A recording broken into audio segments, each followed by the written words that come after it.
Brasileiro acusado de crimes sexuais e violência doméstica é preso em Massachusetts. Cearense com leucemia que vive em New York busca por doador de medula óssea. Atleta indígena brasileira denuncia a apreensão de cocar na imigração dos Estados Unidos. Brasil entra na lista dos 15 maiores destinos globais de viagens. E você vai conhecer a história de uma imigrante brasileira que acaba de lançar um livro infantil sobre saudade.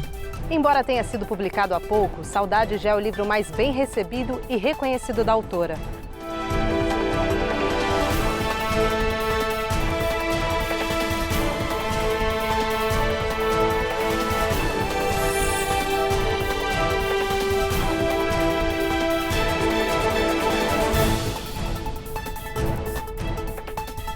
Olá, boa noite. Boa noite.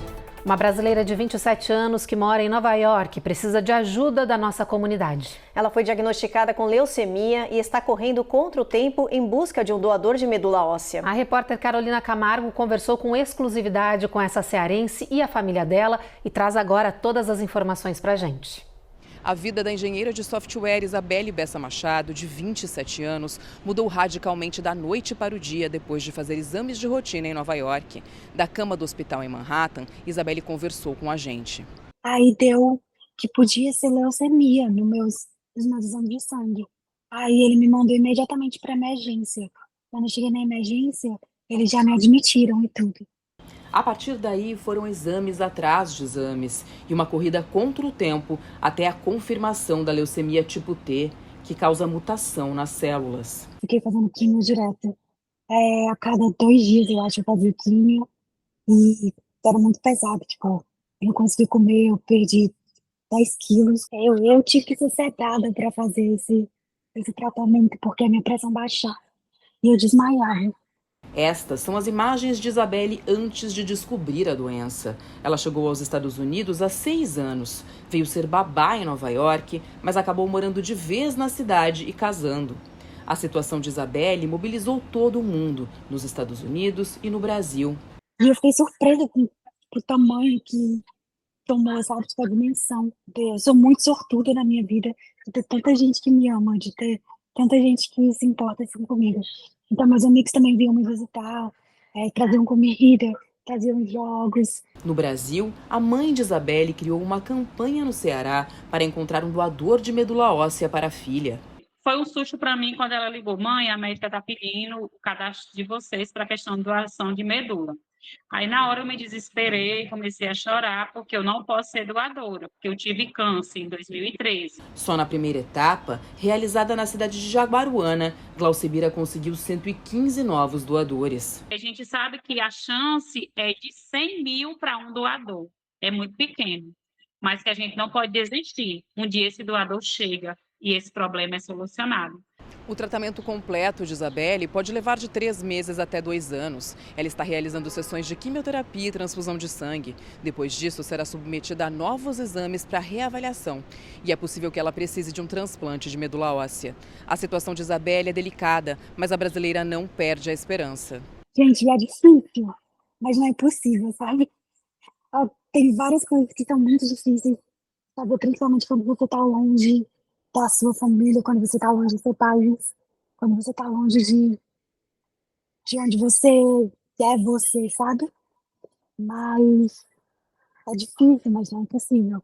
E assim, ela sempre correu atrás do sonho dela, e eu tenho certeza que Deus vai dar a oportunidade a ela dela se curar e terminar de realizar os sonhos que ela tem aí onde ela mora, porque ela é apaixonada por esse país, né? Ela se encontrou onde ela vive hoje. Obrigada, isso é só um detalhe, é só mais uma batalha que a gente vai lutar. Logo, logo nós vamos vencer ela. Uma atleta indígena brasileira teve o cocar apreendido na imigração dos Estados Unidos e denunciou o caso na internet. Nanda Baniwa está no Havaí para disputar uma etapa do Campeonato Mundial de Canoa Havaiana. Era para ser uma viagem tranquila. A delegação brasileira de canoagem saiu do nosso país com destino ao Havaí.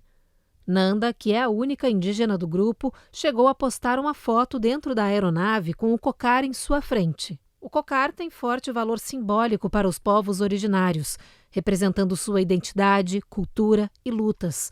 O item está sempre com eles, faz parte deles. A Nanda costuma até competir com o cocar na cabeça, leva ele para todo canto do mundo, para torneios, e nunca teve qualquer problema com o item. Mas agora, ao chegar nos Estados Unidos com seu time, ela teve seus direitos básicos de identidade violados. Na internet, denunciou que ao desembarcar e passar pelo ponto de controle do aeroporto, sofreu discriminação e racismo por parte dos funcionários e teve sua identidade ferida. Os agentes norte-americanos teriam exigido comprovação de sua origem e ainda apreenderam o cocar dela. A atleta escreveu que o episódio não se trata apenas de perder um objeto, mas de um ataque à sua identidade e à cultura indígena como um todo. Nanda é de origem baniuá, uma comunidade indígena que faz fronteira entre Amazonas e Colômbia. A atleta faz parte da equipe de canoagem do Rio de Janeiro, chamada Esquilo Esporte, e treina no Pará, com apoio do projeto Marear. O Brasil passou a integrar a lista dos 15 maiores destinos globais de viagens. O levantamento foi feito por uma empresa americana chamada Phocuswright. Turistas do mundo inteiro passaram a escolher diferentes destinos do Brasil para passear e também para conhecer. Por causa disso, a imagem do nosso país vem se destacando e crescendo no mercado internacional de turismo. No ranking mundial de preferências de viagens, o Brasil ocupa agora a posição de número 15. Os primeiros lugares dessa lista ainda são ocupados por destinos tradicionais como Estados Unidos, França, Inglaterra, Alemanha, China e Japão. O governo brasileiro comemorou essa notícia e disse que isso é resultado da divulgação e atração de turistas estrangeiros. No próximo bloco, a gente mostra para vocês um brasileiro que foi preso em Massachusetts e que era procurado por crimes sexuais e também violência doméstica. E tem os detalhes do sequestro de 3 irmãos que terminou em tragédia na Virgínia.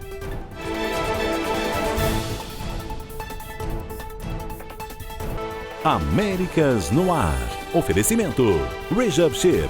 Melhore agora sua qualidade de vida. Uninter, a melhor faculdade para brasileiros nos Estados Unidos. Acesse uninteraméricas.com e inscreva-se já.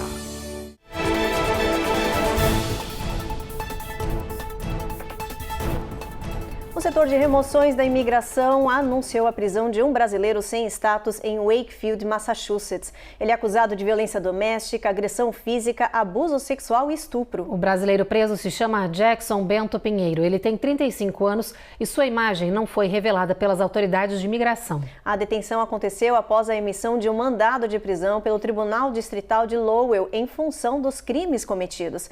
Mas mais tarde, naquele mesmo dia, o setor de imigração também emitiu uma ordem de detenção e remoção do país. Com isso, o ICE, que é uma agência federal, se sobrepôs à ação local. E agora o brasileiro está sob custódia da imigração, que já decidiu. Vai deportar o criminoso dos Estados Unidos. O brasileiro já havia sido preso anteriormente pela patrulha de fronteira, quando entrou no país de forma ilegal por San Isidro, na Califórnia, em julho de 2021. Na Virgínia, o sequestro de 3 crianças se tornou destaque nacional após um desfecho trágico. É que o sequestrador, pai dos menores, foi perseguido pela polícia, perdeu o controle do carro e uma das crianças morreu. Documentos judiciais revelam detalhes importantes que levaram a essa tragédia. Jenna Plummer, de 36 anos, que sequestrou as crianças, estava andando armado com 4 diferentes modelos e tinha medidas de restrição e alerta para atos violentos. A ex-esposa, mãe das crianças, pediu o divórcio em 2022. A polícia ainda não sabe o que levou Jenna a sequestrar as crianças agora. O que se sabe é que ele invadiu a casa da família, esfaqueou a ex-mulher e a enteada de 12 anos e levou com ele as 3 crianças. As fotos foram obtidas pela CBS local. A polícia disparou o alerta Amber e começou a perseguir o carro de Jenna depois de uma denúncia. Apesar dos oficiais insistirem para que ele parasse o veículo, se recusou, fez manobras arriscadas na I-95 até perder o controle do veículo. A 16-month-old girl was flown by Maryland State Police Medevac to Children's National Hospital in D.C., where she was later pronounced deceased. A bebê de 16 meses foi arremessada para fora do carro e morreu. As outras 2 crianças de 5 e 7 anos foram hospitalizadas. Não há detalhes sobre o estado de saúde delas, do pai ou da mãe e da irmã que foram atacadas com uma faca. O caso segue sob investigação, enquanto os vizinhos da família se dizem chocados com o que aconteceu. We had no idea that it was something happened to those kids. Jenna está enfrentando várias acusações que podem ser aumentadas após a morte de uma das crianças. No Colorado, um ônibus escolar lotado pegou fogo e, graças à ação rápida do motorista, todas as crianças foram salvas. Ao todo, 14 menores de idade foram resgatados do veículo em chamas. Olha só o estado do ônibus escolar depois desse susto, gente. As autoridades de Aurora dizem que o motorista viu as chamas através do painel de câmeras do veículo e imediatamente estacionou, começando a retirar os jovens um por um do ônibus. Quando os bombeiros chegaram, o veículo já estava vazio, envolvido em chamas, mas todos os alunos estavam fora de perigo. O incêndio foi então rapidamente apagado e o distrito escolar emitiu uma declaração dizendo que não houve feridos. As autoridades elogiaram a ação rápida do motorista, que não teve identidade revelada, por pedir a manutenção da sua privacidade. Agora ele quer seguir trabalhando com o que ama e sempre prezando pela segurança dos estudantes. No próximo bloco, começo de queda no valor dos aluguéis anima inquilinos depois de alta histórica. Já as escolas do país estão preocupadas porque em setembro acaba a ajuda financeira federal da pandemia.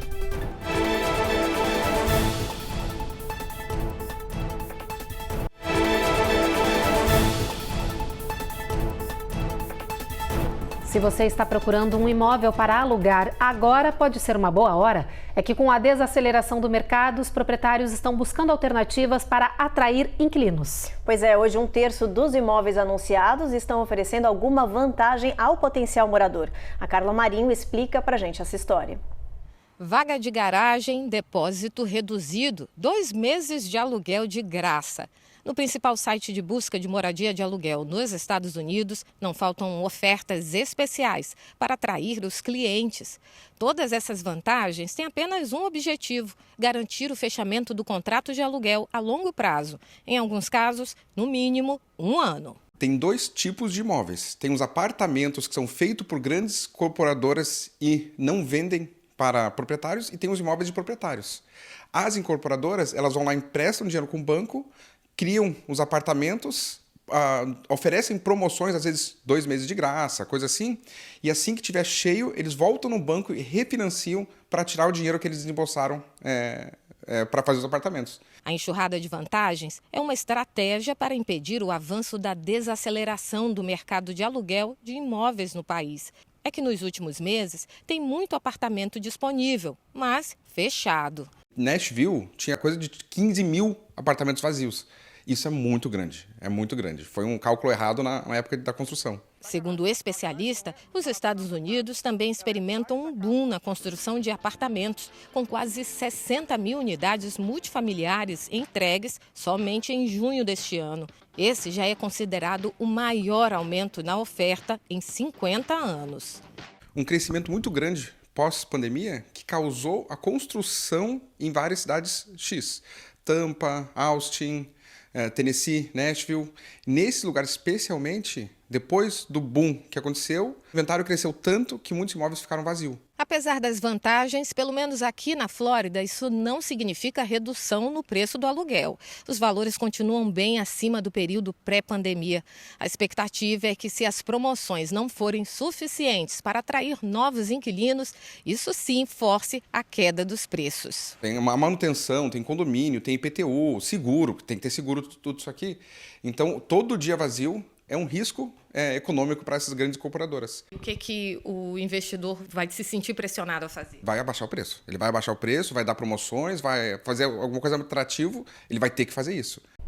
Aumentou o número de proprietários de casas recorrendo ao refinanciamento de suas hipotecas, agora que as taxas caíram. Nesta semana, por exemplo, a taxa fixa de uma hipoteca padrão de 30 anos ficou em 6,49%. Isso é um pouco acima do registrado na semana anterior, isso de acordo com o relatório divulgado pela companhia financeira Freddie Mac. Mesmo assim, é um dos valores mais baixos dos últimos anos. E a boa notícia é que as taxas de hipoteca devem cair ainda mais neste ano, segundo os especialistas do mercado. Diante desse otimismo com a queda nos valores, só na semana passada, as aplicações para novas hipotecas aumentaram 17% no país. Entre os que pediram refinanciamento, a porcentagem chegou a 35%. O governo anunciou que o pacote de ajuda financeira das escolas, criado durante o período da pandemia de Covid-19, está chegando ao fim. Com isso, vários centros estudantis vão ter que tomar decisões difíceis sobre possíveis cortes de gastos, o que pode prejudicar o ano novo letivo que acabou de começar em várias escolas do país. Alguns colégios anunciaram que ainda não se recuperaram financeiramente do período da Covid-19 e que ainda enfrentam baixas matrículas. Com o fim da ajuda federal, muitos centros estudantis podem acabar fechando as portas e deixando centenas de alunos sem ensino em diferentes regiões do país. Em alguns estados, como o Mississippi, o socorro financeiro da pandemia foi responsável por quase 11% dos gastos com educação. Sem essa ajuda, a situação pode ficar crítica para as escolas de baixa renda na região. Muitos colégios já estão realizando reuniões para discutir alternativas e cortes de gastos. Entre as ideias estão o congelamento de contratações e a redução de programas como artes, esportes, cursos, entre outros. Durante o período de pandemia de Covid-19, a administração Biden gastou aproximadamente 190 bilhões de dólares em financiamento às escolas, ajudando desde o ensino fundamental até o colegial. Isso é cerca de 6 vezes mais do que as escolas recebem em um ano letivo normal. A ajuda financeira federal está programada para acabar em setembro. A seguir, furacão Ernesto sobe para a categoria 2 e deve atingir as Bermudas no sábado de manhã. E este sábado é Dia Nacional do Brechó, uma moda que vem crescendo e ganhando popularidade aqui no país.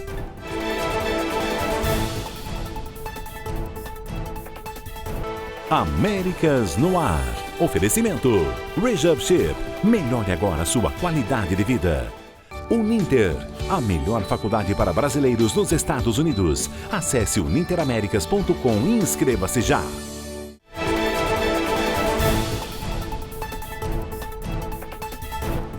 A nossa comunidade conhece bem o que é saudade. E uma imigrante e escritora brasileira lançou um livro infantil para falar exatamente sobre esse tema. Essa publicação explica a conexão entre o imigrante, os descendentes e o nosso país de origem. A repórter Eloá Orazen conversou com exclusividade com essa escritora. Olha só.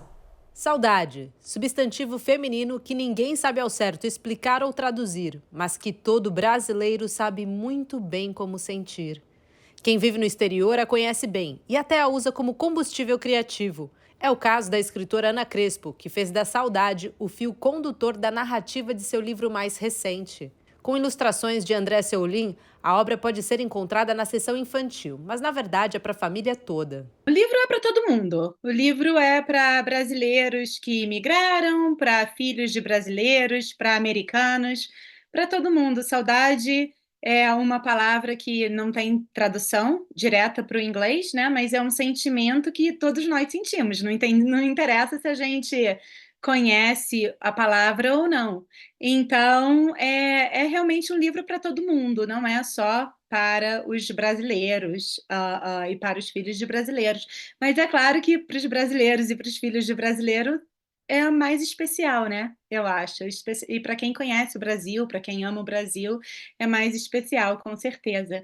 Ao longo de 32 páginas, uma garota e sua mãe imigrante passeiam por montanhas e contemplam o que as faz sentir saudade, de gostos, a cheiros, até sons.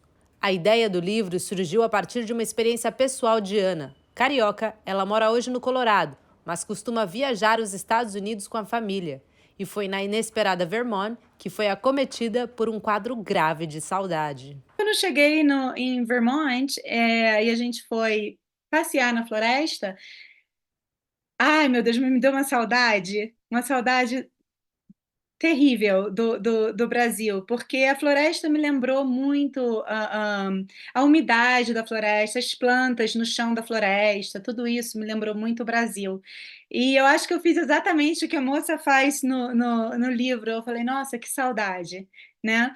E aí plantou uma ideia, assim, mas eu não escrevi o livro até a época da pandemia.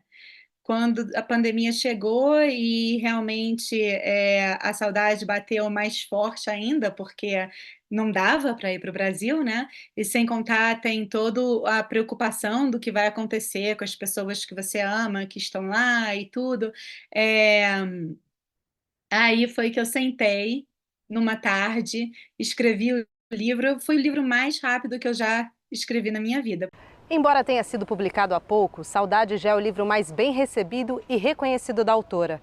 A obra, que já recebeu boas críticas e honrarias, abriu caminhos para que Ana Crespo interagisse pessoalmente com crianças e jovens aqui nos Estados Unidos.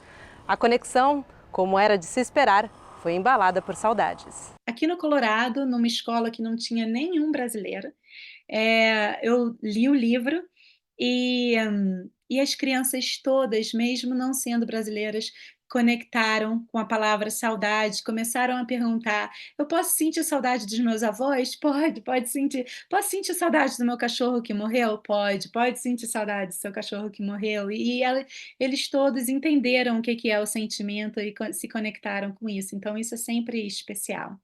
O furacão Ernesto se fortaleceu ontem à noite no Atlântico e continua seguindo rumo às Bermudas. A tempestade está prevista para atingir o arquipélago no sábado de manhã, com chuva forte e muitos ventos. Ernesto está agora como categoria 2, ventos de 100 milhas por hora, localizado a 300 milhas de distância das Bermudas e se aproximando. As autoridades estão esperando ventos fortes entre 15 e 30 polegadas de chuva nas ilhas. Há risco de inundação e desabamentos. Os meteorologistas estão alertando que costa dos Estados Unidos, da Flórida até a Nova Inglaterra, deve sentir os efeitos da passagem desse furacão pelo oceano. Depois de atingir as Bermudas, Ernesto vai continuar seguindo rumo ao norte até domingo. Depois é esperado que ele vire para o Nordeste, podendo ainda atingir o Canadá na próxima semana. Vamos checar as temperaturas e ver onde chove e onde faz sol ao longo do final de semana aqui nos Estados Unidos. Vem com a gente no telão. Olha, em Boston, previsão de chuva, trovoada e com bastante raio caindo na região de Nova York. Mesma coisa em Norfolk, mas por lá o sol até aparece um pouco ao longo do fim de semana. Em Atlanta, máxima de 93, mesma situação. Na Flórida, chove em Miami e o tempo fica melhor em Tampa e Jacksonville. New Orleans também não tem previsão de chuva, máxima de 98. Em Houston, a temperatura sobe, máxima de 100 graus, apesar do tempo encoberto. San Antônio, mais calor ainda, máxima de 103, mínima de 71. El Paso, o sol vai brilhar forte o dia inteiro, máxima de 101, mínima de 75. Mesmo cenário em Albuquerque, mas a temperatura é um pouco mais amena lá, máxima de 96. Phoenix, olha só, gente, 111 graus de calor, muito calor nessa área, apesar do tempo encoberto. Em Las Vegas, a gente tem 107 de máxima. Já na costa da Califórnia, Los Angeles e São Francisco, a gente tem uma média aí de máxima de 70 graus, sol entre nuvens em São Francisco e sol brilhando forte em Los Angeles ao longo do dia. Amanhã é Dia Nacional dos Brechós aqui nos Estados Unidos. E essa cultura de compra de roupa de segunda mão vem ganhando cada vez mais popularidade por inúmeros motivos. Para muita gente é uma questão de necessidade pelos baixos preços. Para outros, um modo de vida pelo consumo consciente das roupas. E tem ainda quem seja apaixonado pelo estilo cool que essa cultura de compras tem gerado. A reportagem é da Cone Rocha. Roupas, móveis, decoração. Tem de tudo para todos os estilos, gostos e bolsos. Comprar itens usados e bem conservados nunca esteve tão em moda como agora. É que nos últimos anos, os famosos brechós ou thrift stores deixaram de ser considerados espaços de coisas velhas, superaram o preconceito e caíram no gosto popular.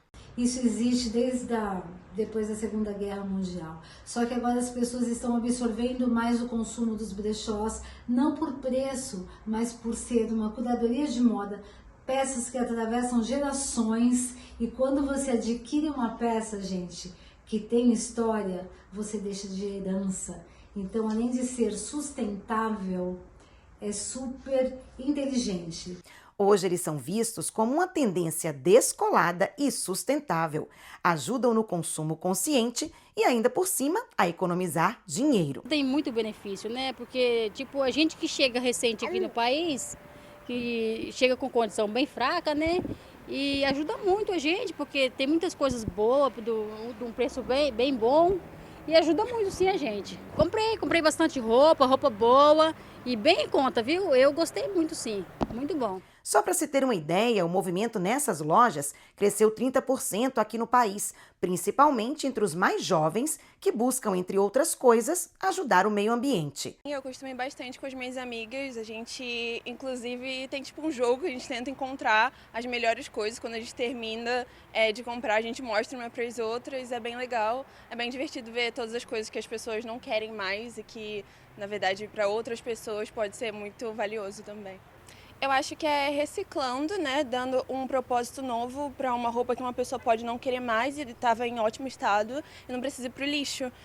Se serve uma outra pessoa, então que bom. Seria ótimo se todo mundo fosse comprar nos brechós também, tem muita coisa legal que você pode encontrar perto da sua casa por bem barato. Mas engana-se quem pensa que essa tendência não atinge os ricos. A modelo Gisele Bündchen, no Met Gala de 2023, apostou no look vintage para cruzar o tapete vermelho.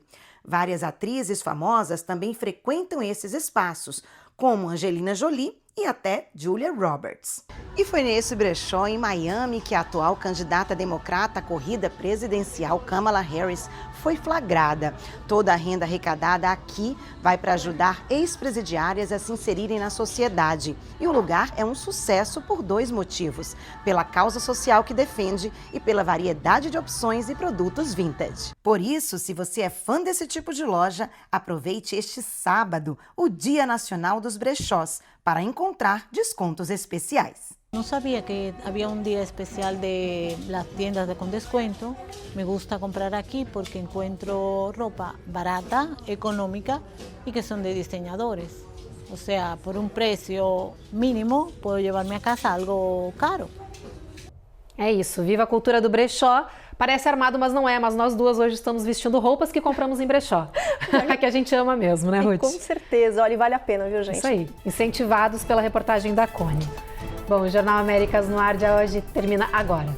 A gente espera vocês novamente segunda-feira e você fica agora então com mais um capítulo da edição especial Apocalipse. Boa noite. Boa noite e bom final de semana.